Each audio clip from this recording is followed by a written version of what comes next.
ان الحمدللہ رب العالمین والصلاة والسلام علی رسول الکریم اما بعد۔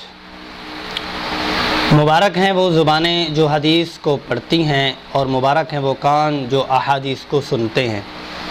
مبارک ہیں وہ نفوس اور وہ جانیں جو حدیث کی کسی بھی درجے میں خدمت کر رہے۔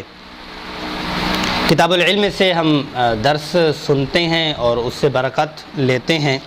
کتاب العلم اس میں 53 ابواب ہیں اور 76 احادیث ہیں، اور باب نمبر 29 باب من برخ علی رکبتیہ عند الامام او المحدث، اور حدیث نمبر 93 ہے۔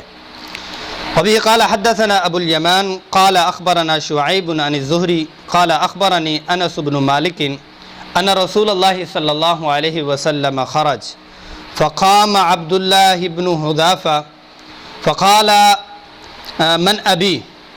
قال ابوك حذافة، ثم اكثر ان يقول سلوني فبرك عمر على ركبتيه فقال رضينا بالله ربا وبالاسلام دينا وبمحمد رسولا نبيا وبمحمد صلى الله عليه وسلم نبيا ثلاثا فسكت۔ انس بن مالک فرماتے ہیں کہ رسول اللہ صلی اللہ علیہ وسلم، ان کی روایت ہے کہ ایک دفعہ چلے تو عبداللہ ابن حذافہ کے بیٹے عبداللہ، انہوں نے پوچھا کہ میرے والد کون ہیں؟ تو آپ صلی اللہ علیہ وسلم نے فرمایا کہ آپ کے والد حذافہ ہی ہے۔ تو اس پر وہ جو ہے نا وہ مطمئن ہوئے۔ پھر آپ صلی اللہ علیہ وسلم نے فرمایا کہ کوئی ہے سوال کرنے والا؟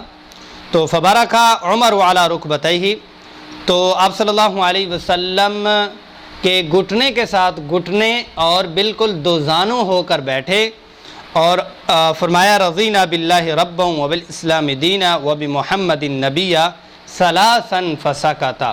تو اس میں ایک ادب سکھلایا جا رہا ہے، اس کا ترجمہ کر دیتا ہوں۔ رضینا باللہ ربا وبالاسلام دینا وبمحمد نبیا، یہ دعا بھی ہے صبح شام میں سے، یعنی فجر کے بعد جو کوئی شخص 3 دفعہ یہ پڑھ لے، رضینا ہم سب راضی ہوئے، یا رضیت باللہ ربا وبالاسلام دینا وبمحمد نبیا صلی اللہ علیہ وسلم، یعنی واحد کے صیغے کے ساتھ بھی پڑھ سکتے ہیں اور جمع پھر رضینا آ جائے گا۔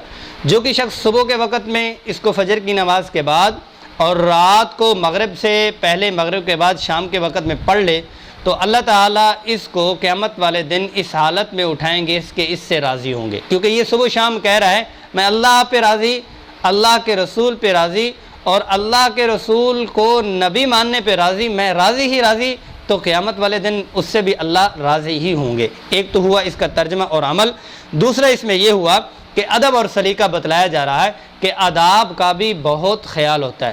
بنیادی طور پر ہمارے ہاں جو عرب ممالک ہیں ان میں تو خلی ولی ہی وہ کہہ دیتے ہیں کہ یہ تکلفات عجم ہیں۔ واقعی تکلفات عجم کو جو بہت زیادہ ڈیپلی اور غلو کے درجے میں ہیں، اس کو تو شریعت نے بھی منع کیا ہے، لیکن یہ ہے کہ تکلفات عجم کے نام سے یا خلی ولی کہہ کے آداب کا انکار نہیں کیا جاتا، کیونکہ بنیادی طور پر آداب وہیں پہ ہی ہوتے ہیں جہاں عقیدت ہوتی ہے، جہاں محبت ہوتی ہے۔ عقیدت اور محبت نکل جاتی ہے تو آداب بھی چلے جاتے ہیں۔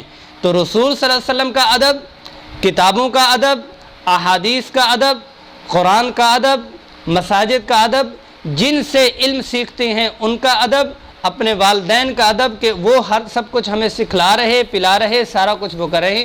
آداب کا لحاظ رکھا جا رہا، آداب کی برکت سے جو چیزیں ملتی ہیں وہ اپنی محنت کی برکت سے نہیں ملتی، کیونکہ آداب کے پیچھے کیا ہوتا ہے؟ وہ عقیدت ہوتی ہے۔ لگن اور عقیدت کی بنیاد پر چیزیں کھلتی ہی چلی جاتی ہیں۔ اللہ جل جلالہ دین متین کو ہمیں سمجھنے کی توفیق نصیب فرمائے۔